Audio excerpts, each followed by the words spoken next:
Me ha inspirado esta gracia que nos ha dado Dios de estar en este auditorio del gobierno. Me ha inspirado para compartir con ustedes la Biblia, este tema de hoy, y también historia del cristianismo y algunos de sus efectos más poderosos que ha tenido en la tierra, desde el Imperio Romano hasta también en nuestra nación Colombia.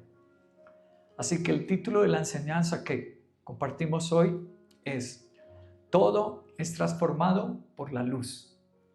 Vamos a leer Juan capítulo 1, el Evangelio según el apóstol Juan en su capítulo 1, verso 5. Dice así: esta luz, y está en rojo, lo pusimos en rojo, esta luz, resplandece en la oscuridad, y la oscuridad no ha podido apagarla. Dice el texto bíblico que cuando esta luz está, la oscuridad tiene que irse. Les pregunto, ese texto de Juan capítulo 1, verso 5, ¿a qué luz se referirá? Esa pregunta es importante hoy. ¿La luz de la economía? ¿La luz del estudio? ¿La luz de una pareja? ¿Encontrarse con una buena pareja? ¿A qué luz se refiere que la oscuridad tiene que irse? Veamos este corto video que nos hará reflexionar. Mi vida es total oscuridad. Puedo sentir cómo me va absorbiendo gradualmente. Es una sensación horrible. Todo por lo que he luchado en mi vida se hizo cenizas frente a mis ojos. No sé qué hacer. ¿Dónde encontraré la fortaleza para seguir viviendo?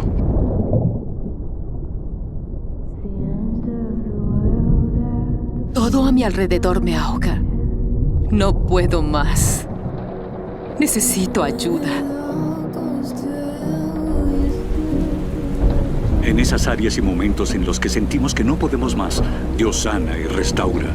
Entrégale a Jesús tu dolor y tus debilidades. Él te ayudará. Ábrele tu corazón.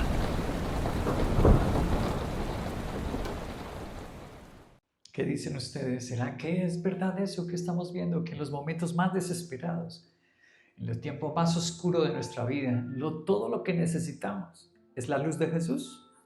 Leamos la respuesta.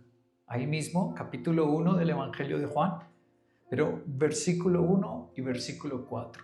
En el principio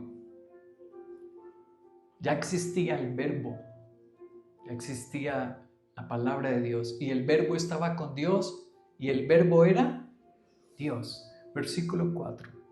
Y en él, está en mayúscula él, se está refiriendo al verbo, a Cristo. En él estaba la vida, y la vida era la luz de la humanidad.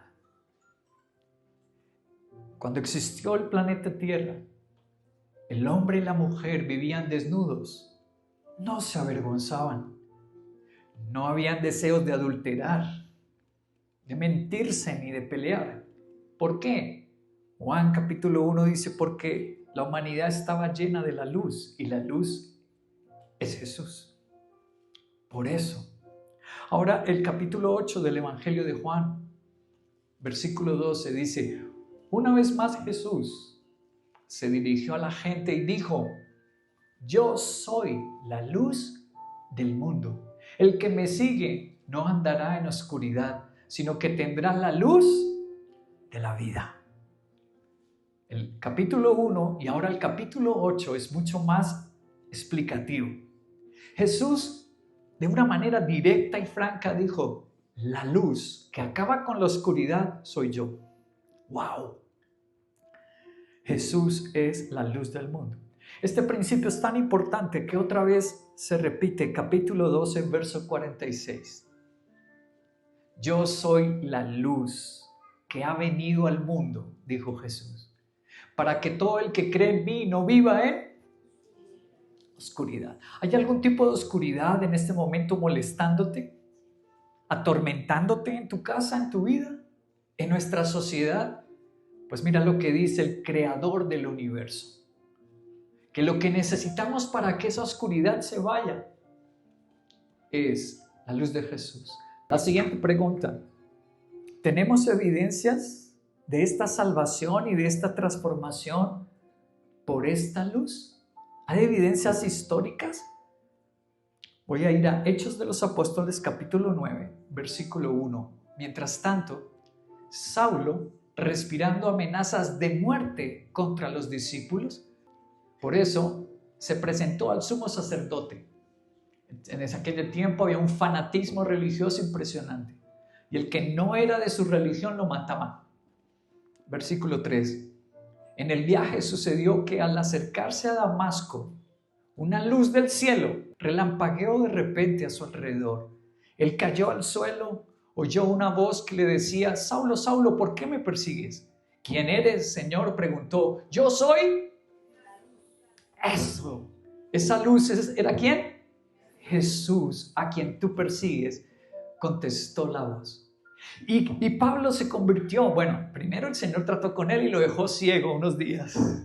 Pero después lo sanó el Señor, porque Dios nos corrige como un papá, pero también nos sana y nos restaura. Voy a mostrarles evidencias no personales, sino en la sociedad. Voy a empezar con el Imperio Romano. A esto se le conoce como el Código Justiniano. Voy a leer lo que dice.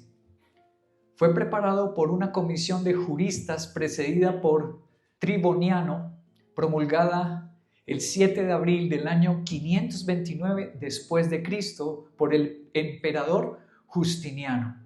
Quienes abandonen a los niños esperando que mueran y quienes usen las pociones abortivas están plenamente sujetos a penalidades de la ley, tanto civil como eclesiástica.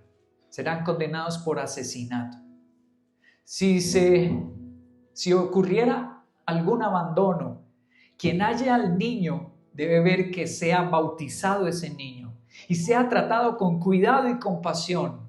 Cristianos pueden luego adoptarlo como ad scriptorum, como aún sin una escritura lo podían adoptar. Ad scriptorum es sin escritura.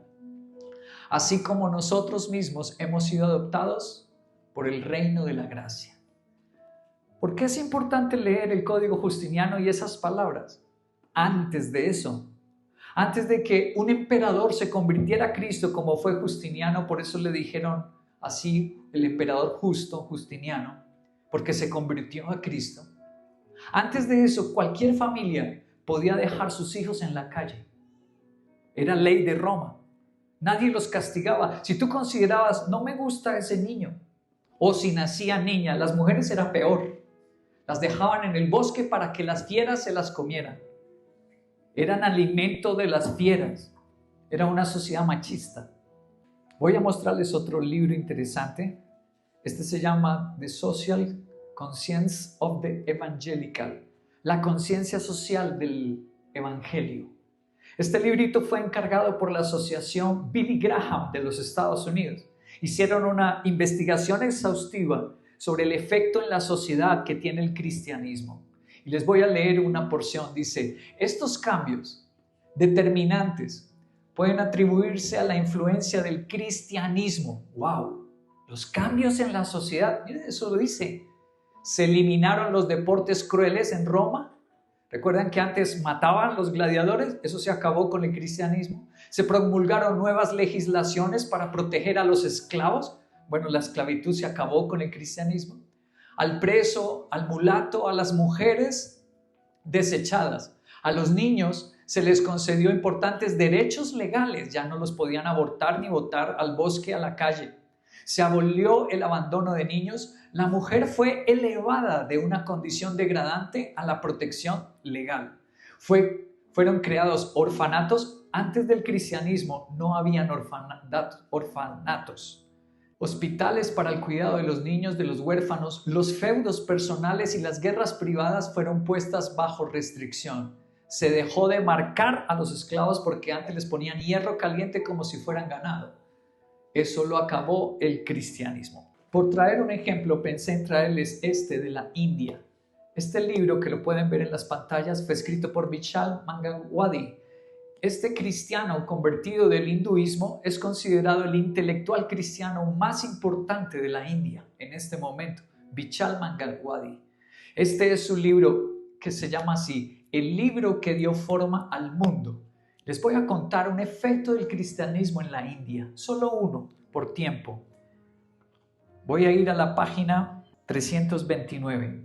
Dice así: Aida, una joven estadounidense, fue a visitar a su padre, que era misionero cristiano en el sur de la India en el año 1892. Una noche, un brahmin, que es la casta más alta de los hindúes, vino a verla y le dijo que su esposa estaba a punto de dar a luz, pero que era un parto muy doloroso. Así que le preguntó si ella podía ir a ayudar en el parto. Aida le respondió: no, yo soy solamente una joven, yo no soy médico, no sé nada de medicina, mi padre sí es médico, llévesela a él. Pero el brahmin respondió: no puedo llevar a un hombre a que atienda a mi esposa. Poco después, un musulmán vino y le preguntó si ella podía ayudar a su esposa, que también estaba atravesando por un parto difícil. Aida le dijo: mire, yo soy solamente una joven visitando a mi padre. ¿Por qué no se lo lleva a él, que es médico? El musulmán repitió la misma respuesta del brahmin: nunca llevaría a un hombre a atender a mi esposa. Luego vino un hombre de la casta Mudaliar. Los Mudaliar en la India son como los trabajadores del gobierno, también tienen cierta importancia, o los militares. Le suplicó que fuera y ayudara en el parto también a su esposa, y ella se negó de nuevo. Al llegar la mañana siguiente, las 3 mujeres estaban muertas. Eso estremeció a Aida. Creyó que Dios le estaba diciendo algo. Volvió a Estados Unidos, entró a la Universidad Médica de Cornell y volvió a la India en el año 1900 para establecer una clínica con una cama. Solo tenían ese dinero para una sola cama, que se convirtió en la Universidad Médica Cristiana de Vellore. Les voy a mostrar una foto de esa universidad actualmente, ahí le pueden ir. Cuando vayamos a la India, pedimos que nos lleven a la ciudad de Vellore. En la ciudad de Vellore está ese hospital que les estoy contando la historia. La Universidad Cristiana de Vellore, Mahatma Gandhi la llamó la mejor universidad médica de Asia. Llegó a ser la más grande de la India. En ciertos aspectos creo que es la mejor del mundo. Los esfuerzos heroicos de los misioneros cristianos como Aida Scudder, ese era su apellido, produjeron un resultado asombroso. Ha pasado un siglo después de eso y hay más doctoras en la India que en cualquier otro país del mundo. No solamente que ayudó a unas mujeres a dar a luz, no, sino que el cristianismo a través de una persona cambió la India. Empezaron a poder estudiar las mujeres medicina y es el país que más médicas tiene en el mundo. ¿Y gracias a quién? A Jesús, que llegó su luz a través de un misionero y su hija. ¿Asombroso o no es asombroso? Voy a darles otro ejemplo social. En la Biblia vamos a hablar de dónde está ese globo rojo. Se llama Éfeso, la ciudad de Éfeso. Vamos a leer lo que dice de esa ciudad. Hechos de los Apóstoles, capítulo 19. También muchos de los que creyeron en Cristo llegaban confesando públicamente todo lo malo. Y muchos que habían practicado la brujería trajeron sus libros y los quemaron en presencia de todos. Cuando se calculó el precio de aquellos libros, resultó que valían como 50,000 monedas de plata. Llegó la luz de Jesús y en Éfeso se acabó la prostitución, se acabó la inmoralidad, se acabó la hechicería por la luz de Jesús. Voy a remitirme a estos 2 libros, Historia Militar y el otro se llama Crónicas Militares. Uno fue escrito por el teniente coronel Camilo Riaño y el otro fue escrito por el coronel Guillermo Plazas Olarte. Pastor, estamos en un culto. ¿Por qué traes libros de militares? Ya te voy a explicar por qué. Para alistarse en la campaña libertadora, se inscribieron en total 4.080 militares en 5 expediciones desde Gran Bretaña.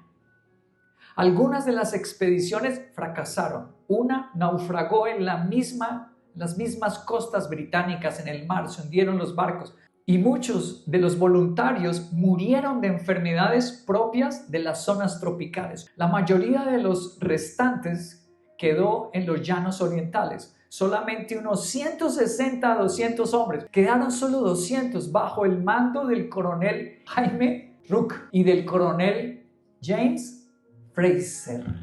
Acompañaron a Bolívar en la histórica marcha de Casanare. Este es el grupo conocido como la Legión Británica. Muchos de estos militares se establecieron en Colombia. Varios practicaban, ¿puedes leerlo? La religión protestante. El coronel Fraser se casó con una nieta del general Francisco de Paula Santander. Formó su hogar en Bucaramanga. Fraser llegó a ser ministro de guerra aquí en Colombia, pero nunca ocultó su fe cristiana protestante. Yo sé que varios no sabían eso y no se los cuentan en el colegio. Que los cristianos pusieron sus vidas.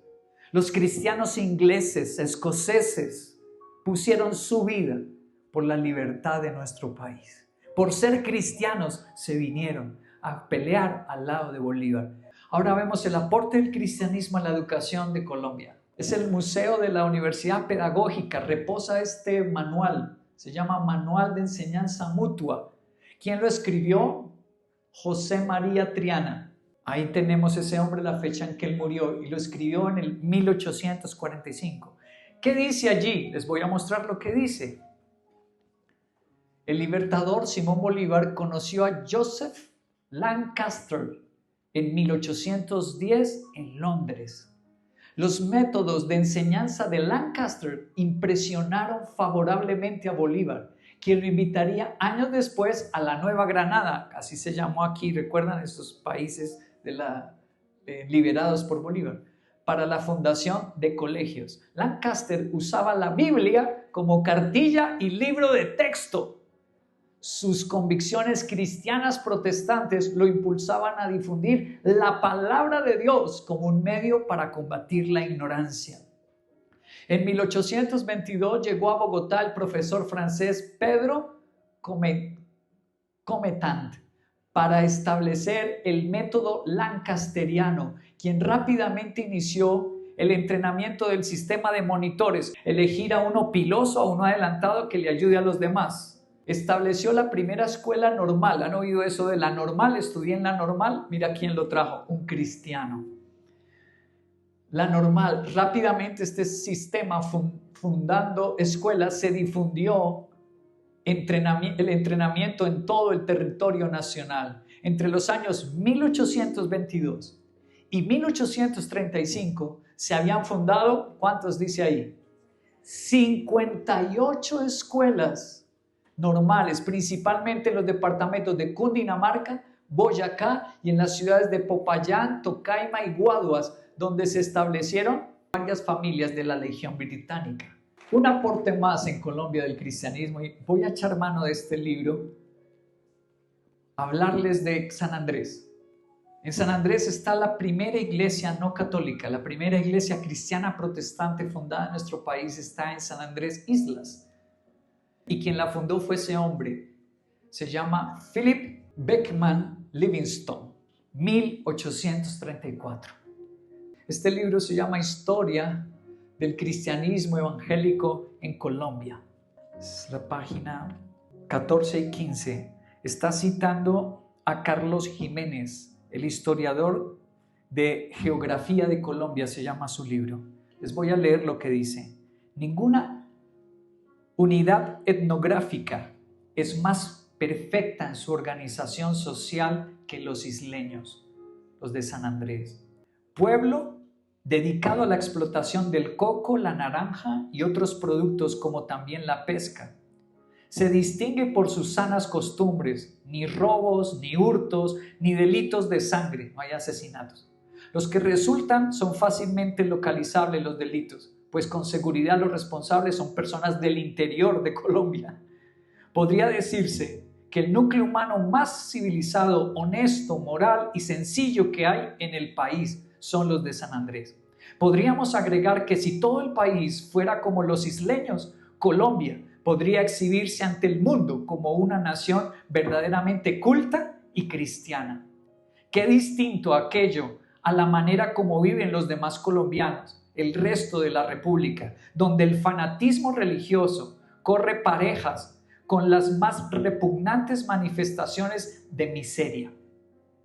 Todo lo cual constituye una prueba más del estruendoso fracaso del sistema religioso que por 400 años ha dominado la conciencia de los colombianos, habiendo logrado hacer de ellos un pueblo ritualista y fanático, pero alejado de Dios, sin ley moral en sus corazones, ni respeto por sus semejantes.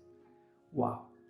Cuando la luz de Jesús estuvo en San Andrés, dice, no había ni robos ni hurtos. Era el lugar de más decencia y belleza. Vuelvo a la Biblia, Efesios capítulo 5, verso 8 y 9 dice, porque ustedes antes eran oscuridad, los cristianos, pero ahora son luz en el Señor. Vivan como hijos de luz. El fruto de la luz consiste en bondad, justicia y verdad. Así se conoce si una casa es cristiana de verdad. Así se conoce si una ciudad es cristiana de verdad y una sociedad. ¿Cómo se conoce? Si hay bondad, si hay justicia y si hay verdad. Otra pregunta. ¿Qué efecto se observa cuando esa luz no está o se oculta? ¿Qué efecto tenemos cuando no está la luz de Jesús? Voy a leer 2 Corintios 6, 14. Y lo voy a leer en dos versiones, la Nueva Versión Internacional y la traducción lenguaje actual. Dice, no formen alianzas con los incrédulos que tienen en común la justicia y la maldad. ¿Qué comunión puede tener la luz con la oscuridad? Mira cómo lo dice la versión Biblia, traducción lenguaje actual. Tampoco pueden estar juntas la luz y la oscuridad. Queridos, si nosotros permitimos que la luz de Jesús se oculte y decir, no, nos da pena ir a hacer un culto en el Consejo de Bogotá. Si dejamos entrar la oscuridad, la luz se va. Porque el Señor dice, no vamos a convivir. Voy a ir, por ejemplo, a este libro, Historia del Tribunal del Santo Oficio de la Inquisición en Cartagena de Indias, escrito por este historiador y abogado, José Toribio Medina, en el siglo XIX. Él vivió en el 1850 a 1932. ¿Qué dice en ese libro? Les voy a leer. Fue fusilado un baptista protestante, extranjero, residente en La Plata, por cosas de la secta luterana, en especial porque dijo que no se había de rogar a los santos, ni ellos podían interceder por nosotros. ¡Wow!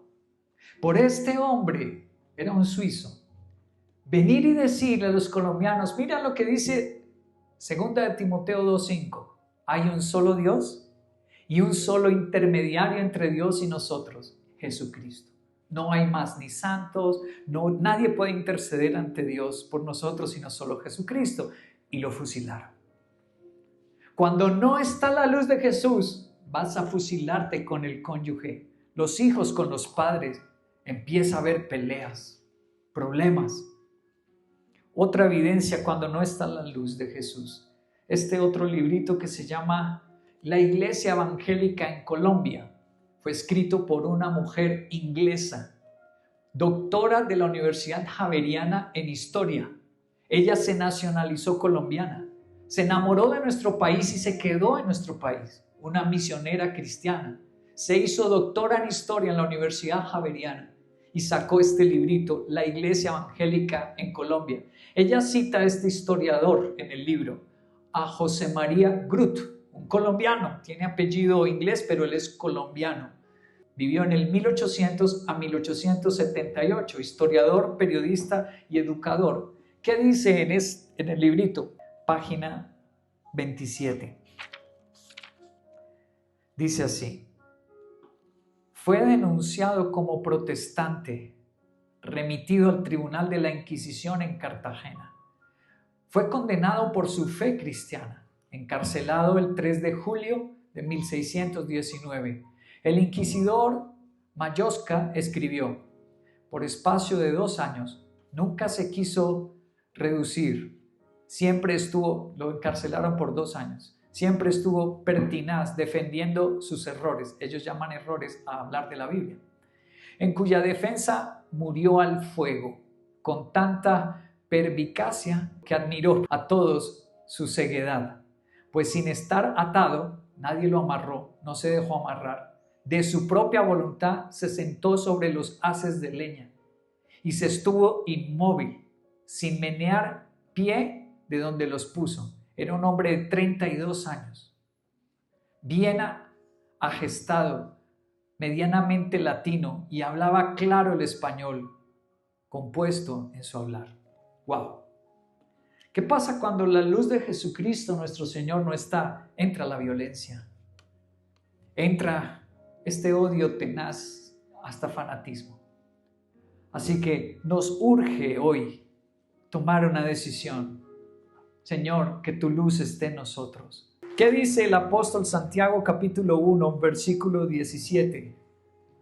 Todo beneficio y todo don perfecto bajan de lo alto. Si hay algo bueno en la tierra es por Dios, el creador de la luz, en quien no hay cambios ni periodos de sombra.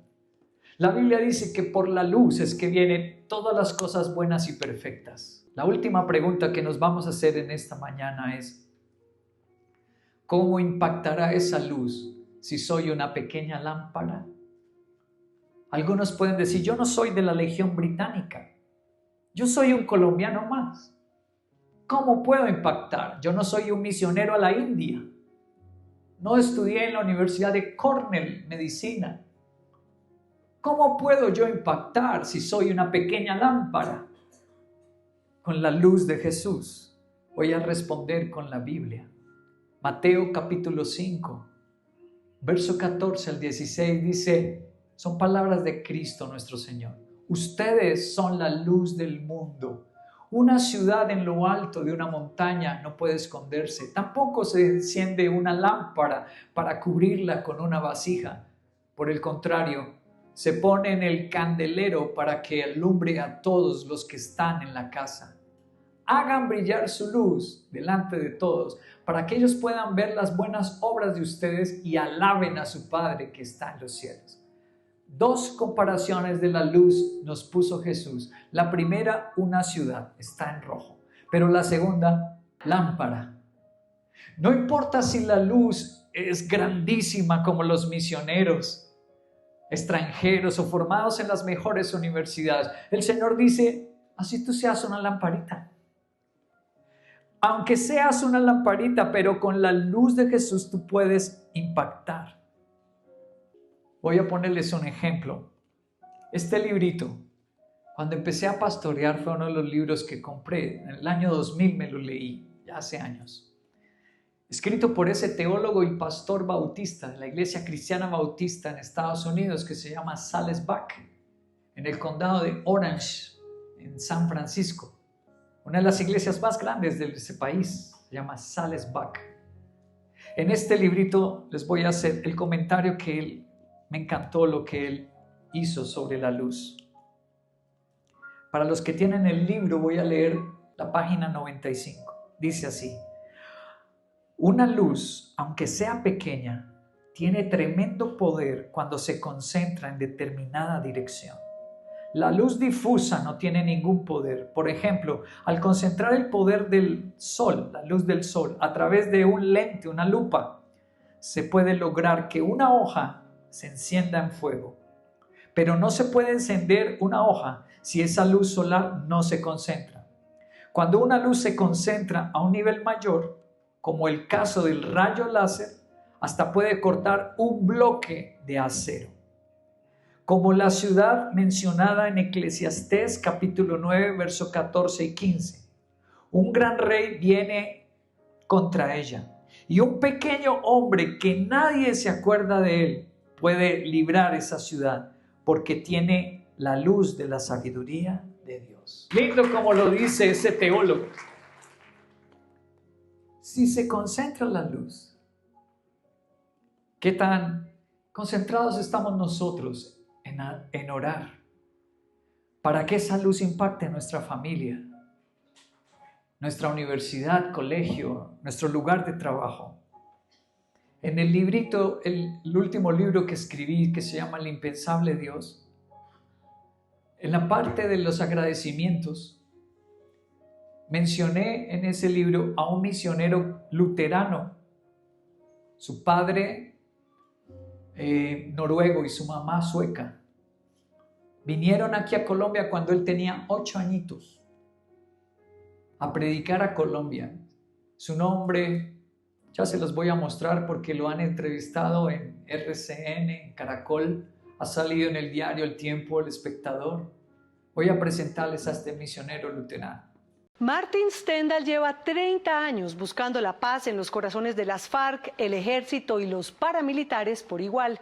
Este misionero norteamericano predicaba sin importar si los paramilitares querían matarlo o la guerrilla lo secuestraba. Como San Pedro, Martin Stendhal se volvió un pescador de hombres y de los buenos, porque en el anzuelo de este misionero estadounidense han picado peces gordos de la talla de Iván Márquez y Timochenko.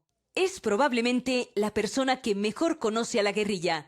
Es su confidente, al que acuden los máximos líderes de las FARC en La Habana cada vez que se sienten ahogados entre tanta negociación. En el 83, cuando me secuestraron, Timochenko era parte de las FARC que estuvo en el grupo que me secuestró. Él me confesó que a veces tenía sus dudas, que qué es lo que está haciendo Martín. Pero después de estar muchas horas conmigo en el barco, él me dijo que ya tenía todo claro. Y dijo, ahora creo, Martín, yo creo. Y salió del barco diciendo, Martín, yo creo. Y volvió a su barco. Sí, el que más me visita es Iván Márquez, Jesús Santrich, Romaña, ahora, en el último año. Y yo he visto una cierta evolución en los pensamientos y en los sentimientos. Tanto así que Pablo Catatumbo estuvo encantado con la Biblia en audio que le regaló hace unos meses. Él es Martin Stendhal, desde sus 8 años en Colombia. Le hicieron una película en el año 2012 que se llama La Montaña, la puedes buscar, YouTube, en las plataformas. La llevaron al Festival de Cannes con la historia de él. Un pequeño niño que sus padres, papá noruego, mamá sueca, lo trajeron a Colombia. Y se quedó en Colombia. Y se quedó después de que lo secuestraron. Lo secuestraron porque le dijeron que él ayudaba a los gringos. Y lo que le explicó a los guerrilleros es que él estaba para hablarles de la luz. Y fue tan poderoso el efecto que le pidieron a él que fuera un mediador entre el gobierno y la guerrilla cuando hubo los acuerdos de paz en La Habana. Una pequeña luz, querido. Él no se instaló en Bogotá, en la Universidad de los Andes. Él estaba en Cubarral Meta, fue donde lo secuestraron la primera vez, porque 2 veces lo secuestraron. Queridos, ¿qué vamos a hacer con este tema de hoy? Emocionante, emocionante. Jesús sí tiene el poder con su luz para cambiar.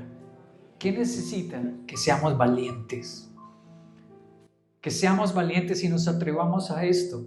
La luz que está en ti, y si no está en ti, hoy te pido que la dejes entrar, que no juegues con Jesús, que seas radical y valiente. Tal vez te amenazan, pero al final Jesús va a vencer. Tal vez te pongan problemas, pero mira lo que hace Jesús. Hizo que Simón Bolívar trajera a Joseph Lancaster. ¡Wow! A los cristianos aquí. Mira lo que hizo Jesús con esa jovencita hija de misionero, fundar el hospital más grande, con más médicas de la India. Persevera con Jesús, porque la luz de Él va a bendecir tu familia, tu descendencia. Sin importar lo difícil, lo adverso, lo grande, aún lo doloroso. Con Dios todo puede cambiar. Misión Veracruz. Porque con Dios todo puede cambiar.